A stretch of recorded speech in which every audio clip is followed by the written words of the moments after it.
ब्रह्ममुरारिसुरार्चितलिङ्गं निर्मलभासितशोभितलिङ्गम्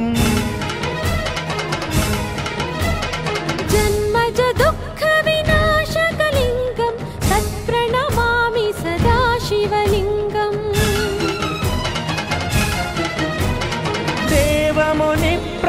देवमुनिप्रवरार्चितलिङ्गं कामदहनकरुणाकरलिङ्गम् रावणदर्पविनाशकलिङ्गं तत्प्रणमामि सदा शिवलिङ्गम् सर्वसुगन्धसुलेपितलिङ्गं बुद्धिविवर्धनकारणलिङ्गम् सिद्धसुरा